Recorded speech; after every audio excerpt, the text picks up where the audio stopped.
Durante os anos de 69 e 70, o Chico lançou 2 álbuns que ele converteu a maioria das suas canções já lançadas para o italiano, né? O de 69, Chico Buarque de Holanda, na Itália, tem esse set aqui, né? Que é a versão de Bom Tempo em italiano, a banda em italiano, aí tem Juca, o Leolá, a Rita, todas, né, vertidas para o italiano. Você Não Ouviu, Meu Refrão, Tem Mais Samba, Madalena Foi Pro Mar, Carolina, ó, o trava-língua aí.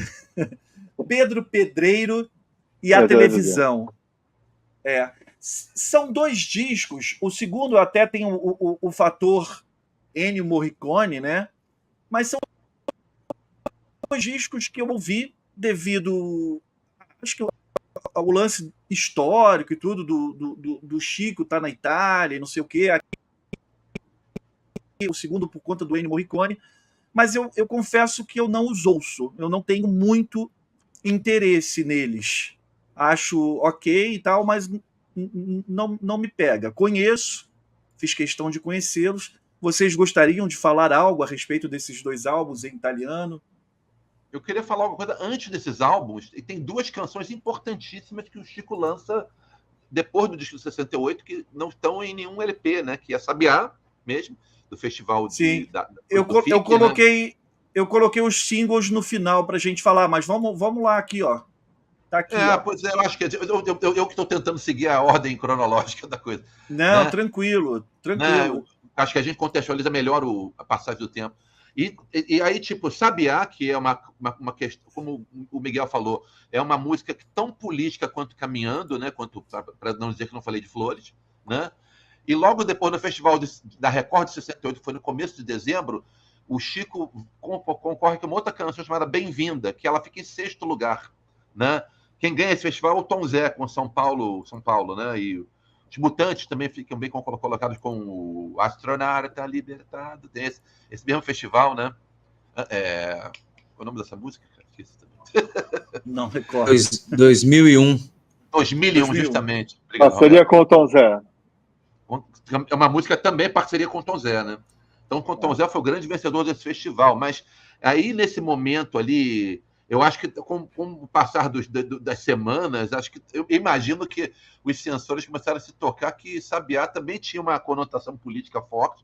E aí o Chico, sentindo a barra pesando, ele resolve, vou passar a temporada na Itália, ver o que acontece lá e tal.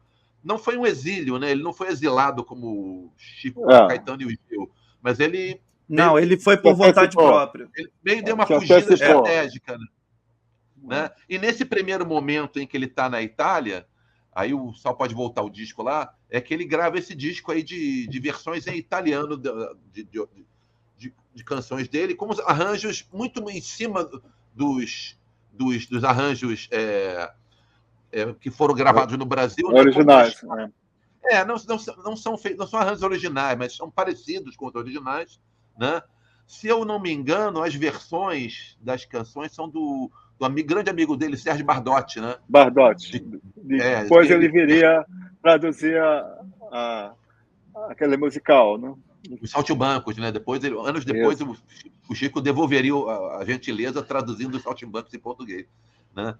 E aí o Sérgio Bardotti fez as versões em italiano dessas canções e também das versões em italiano das músicas do disco seguinte, que é o disco com os arranjos do Ennio Morricone, que era vizinho dele, morava na mesma quarteirão ali.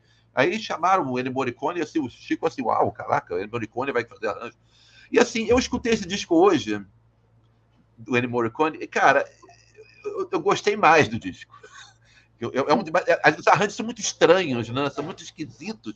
Eles não é um arranjador genial. O Ennio Morricone é um gênio, né? Compositor genial, né? Compositor genial também. De trilha sonora, né? Cinema Paradiso, Era Uma Vez na América, Era Uma Vez no Oeste, e por um punho de dólares, né? Por isso que por causa desse, um trocadilho com o nome do filme famoso do Sergio Leone, que ele fez a trilha, né? Mas assim, eu fiquei escutando esse disco que tem arranjos muito curiosos. O arranjo de samba. E outra coisa, esse disco, que foi gravado em 69, mas saiu em 70, ele antecipa... Aliás, foi gravado em Sessão na Frente da Terra, justamente. Ele antecipa algumas canções que eram inéditas, né? Tipo Samba e Amor. Samba e Amor. Nicanor, Agora Falando Sério. São músicas que sairiam no disco seguinte, né? Em português, né? Mas eu vejo... Assim, verdade.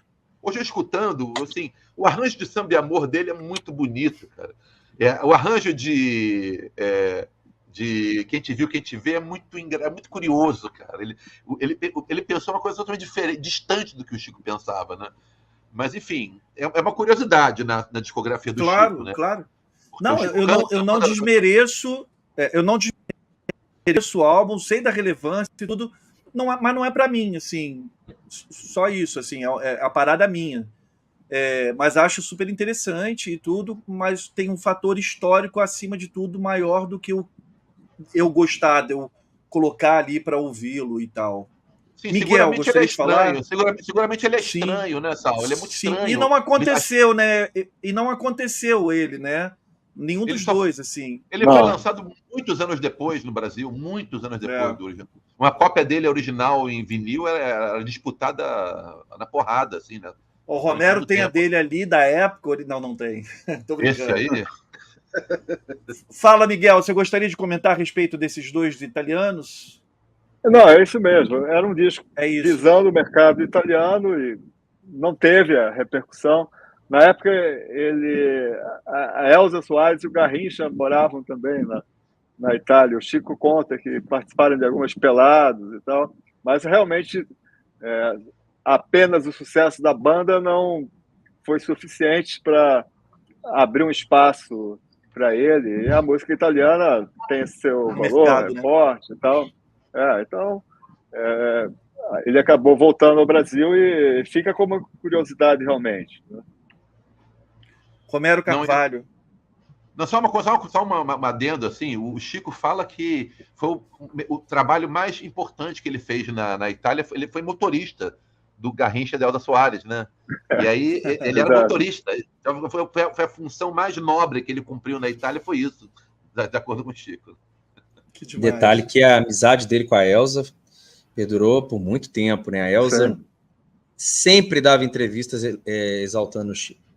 Assim, falando tanto que ele ajudou ela em momentos que ela, depois da separação, nos anos 80, sem um puto no bolso, sem gravador e tal, tanto que ele foi importante para ela. Sal, eu também não tenho nenhuma relação com os discos italianos, cara, e sou fanático pelo Morricone e nem a presença dos dois ali. Ela sou exótica, de fato, mas não consigo me conectar, até porque me conecto um pouco com o idioma italiano, e no caso do Chico, né, eu acho fundamental escutar, entender bem ali, todas as nuances que ele faz com a língua e toda a poética dele. Sem isso, eu acho que fica bem perdida a coisa ali. Ele escolheu a Itália porque, na infância dele, o pai dele, Sérgio Buarque de Holanda, historiador, lecionou na Itália, então o Chico viveu na infância na Itália. Então, talvez tenha sido um dos motivos para ele, na época, ter escolhido a Itália, né? Tem um aspecto interessante também, que o primeiro disco, as versões são do Sérgio Bardotti, e nesse segundo também, mas como ele já estava passando um bom tempo já na Itália, ele colaborou um pouco nas versões desse disco do Morricone, que ele já dominava um pouquinho melhor o idioma, então ele podia dar uns pitacos, assim. Então tem um pouquinho do trabalho de letra do Chico em italiano nesse segundo disco aí. Perfeito. Maravilha.